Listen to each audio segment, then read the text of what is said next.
Welcome to Jimmy Golfs, everybody. I'm Jimmy. I guess you can call this my first official face reveal on the main channel. I've had shorts videos with my face, but to talk to you guys, turn on the camera and address you with my face, we'll call it the first official one. Welcome to the channel, and today I want to see if we're connected.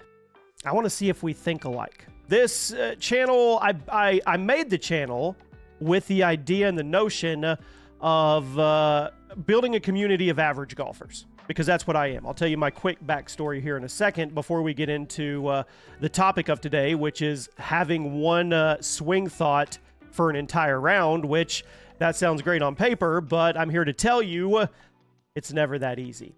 So the idea was to make this channel for average golfers. We create a community, breaking 90. That's the goal. And just kind of put to rest the whole everything you see on the internet, all the videos and the tutorials and everybody that bombs it and stripes it and flushes it. It's not that's not reality. There's a lot of us out there that struggle. We love the game, we enjoy the game and the process, but dang, the process is hard. And that's kind of what I want to talk about today. So last week, I went to Balboa Golf Course in Hot Springs Village. Let me tell you a little bit about the area here. I live in Hot Springs, and then we have Hot Springs Village, which is a huge, I think it's America's largest community or subdivision, or it's not a city. Well, it is a city, but I don't know how to explain it.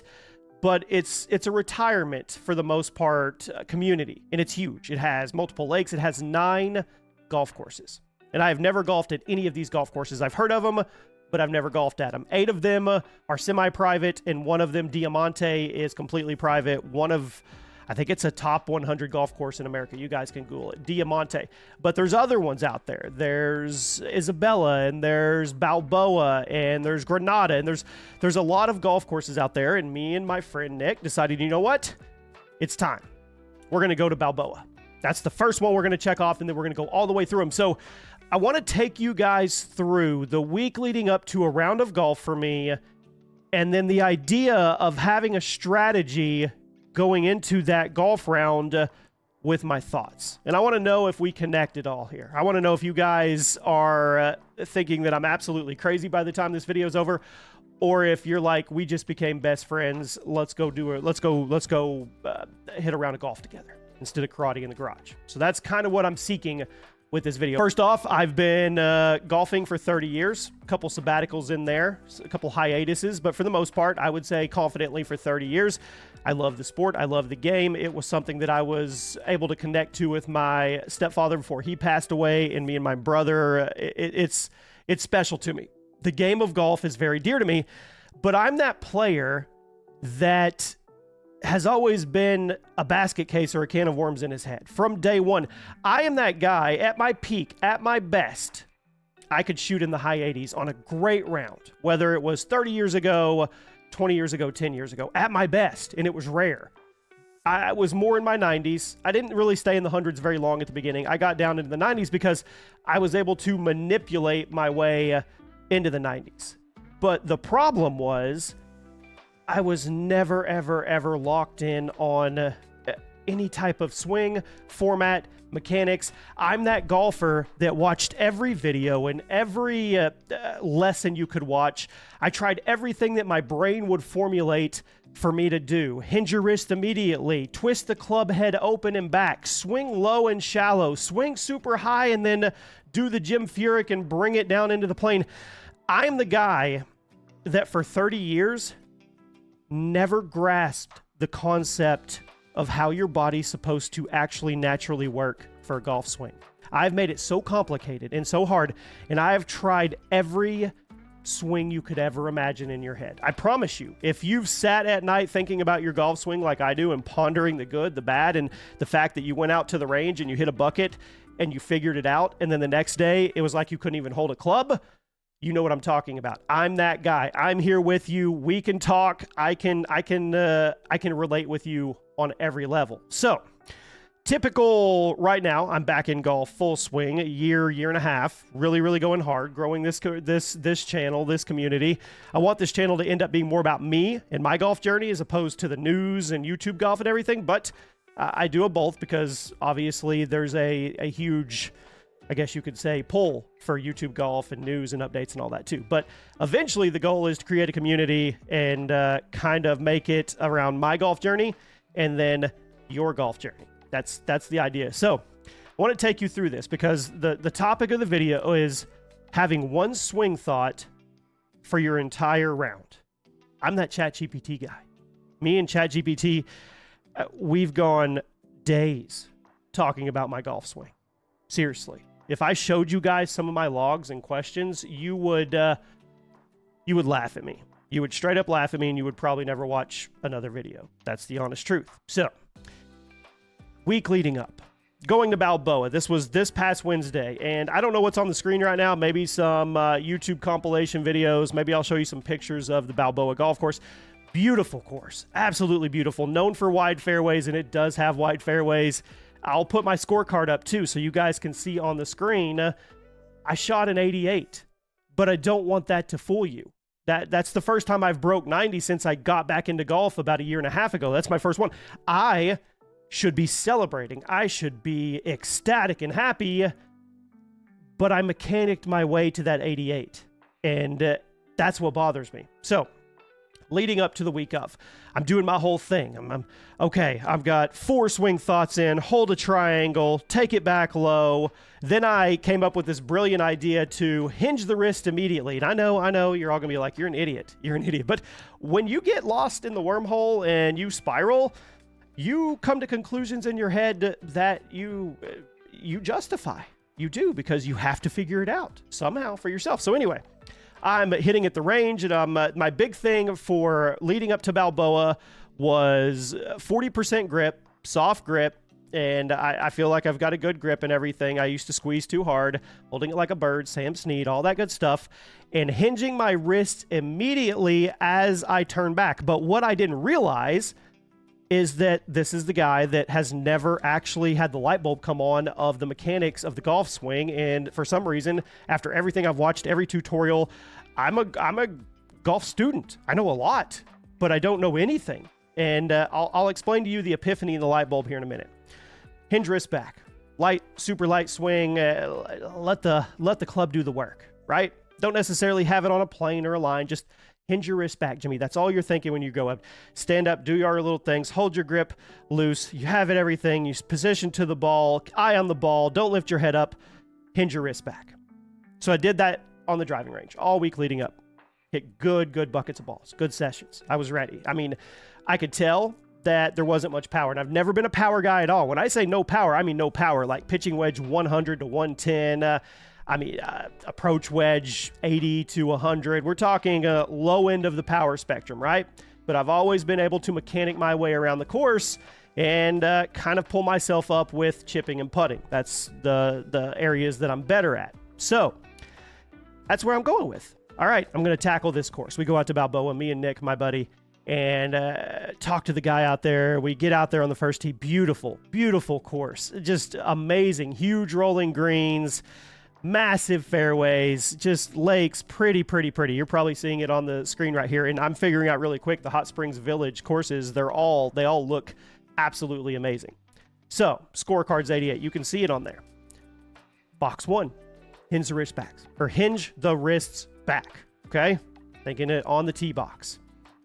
Hit a great drive. For me, it's probably 210, somewhere in there. For me, it was a great drive.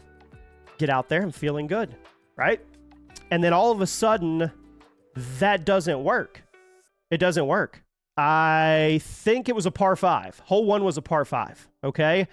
And I took out my 3-wood, and I topped it 15 feet in front of me. And then I believe I hit one hard left, and then one back over the green. Anyway, it ended up being a triple bogey to start out. And I completely lost all confidence in everything that I had worked my way up to for the whole week on hinging, right? That was going to be my swing mechanic for the entire day. So we get to hole 2. I'm like, all right, get it back. You know that lost feeling. You know what I'm talking about. You feel like you've got it under control, and then it just goes left. It goes 90 degrees left, and you don't even know how to hold a golf club anymore. Confidence is shattered. It's gone. Okay? So, hole 2, same thing. Drive's decent. And then I topped it in the fairway. And then I topped it again. This was with a 5 hybrid. And then I ended up with a triple bogey again. So then we get to hole 3, and I'm like, my brain is going through all the things I've done in the past over the last 30 years. What can I do to course correct? What can I do to course correct? And what I landed on was a combination of this stupid triangle thought process I used to have and hinging the wrist back. It's something else I don't even remember. And that was the beginning of me mechanicking my way to an 88. I slowed down. I didn't hit great shots, but I did that. And then with my driver and my woods, specifically my 7 wood, I decided that I was going to, for some reason, no clue why, I was going to put more weight on the right leg, and I was going to get behind the ball, and then the whole process of I'm going to launch up into the ball and not down on the ball. And for some reason, it worked. No power. Drives were 210, 220 if I hit a really good driver. But my 7 wood, I hit 3 par 3s within 10 feet. Amazing shots. Don't know how, but I did. But I'm going through this whole round lost. I shot an 88, a legit 88, completely lost with no confidence. And I mean that. And you probably laugh at me and say, that's not possible. You don't go shoot an 88 and have no confidence. I did it. And that's been my struggle this entire golf journey. So this was on Wednesday. Today's Saturday. I went to the range after, and I've had a lot of soul searching. And I don't know what happened, but I Googled, show me a top-down video angle of somebody with a good, easy, simplified iron swing. Top-down, like bird's eye, from above them. Because I always get locked up in my head about watching the wrists and what they're doing, and then the takeaway. And then I made the stupid mistake of seeing somebody on X, and this guy, this pro golfer, hinges immediately, and they're like, I always loved the way he hinged his wrist. And I'm like, yes, I'm validated. That's it. And it wasn't it. So I watched this top-down video, and I don't know what happened, but the light bulb came on. I've heard 1,000 times. Swing with your shoulders and your chest. Keep your chest in front of your hands. And I never put 2 and 2 together on what that actually meant. Never. Couldn't connect it in my brain. I don't know why. I just couldn't put A and B together. I watched this top-down swing, and immediately I put A and B together. I understood what they meant and what he was doing by swinging with his shoulders and his chest and rotating his upper body and letting the club and arms come along for the ride and hinge naturally. I've heard it 1,000 times. Hinge naturally. The club should be an extension. It should come along for the ride. Sam Seed says, feels like a jump rope or a rope. You're whipping it. But I never could put those together because I've always been hyper-focused and fixated on the hands and the wrist and the club head path going back. Is it in? Is it out? Does it need to be straight back? Push down? Push it away from me? Push the butt of my club? All those things. And I never, ever, ever could figure out what it meant to swing with your shoulders and your chest and keep your chest in front of your hands and swing with your upper body and let the club come along for the ride and hinge naturally. So I went out to the garage and I did this 30 or 40 times until it got where I could comfortably do it, because you can't just comfortably do something that's new to you like that because it doesn't feel right. And then you have all these thoughts. And I did it over and over. And then about swing 10, I felt the natural hinge at the top, and I felt the tense and, like, I guess the power it created, or the potential power. I didn't even hit a golf ball. The potential power when I swung with my chest and my shoulders instead of the club. I don't know how to explain it, but I felt it hinge naturally, and then I felt it coming down. I was like, whoa, this is different. And then I did that over and over and over. Mind you, I still have not hit a ball, okay?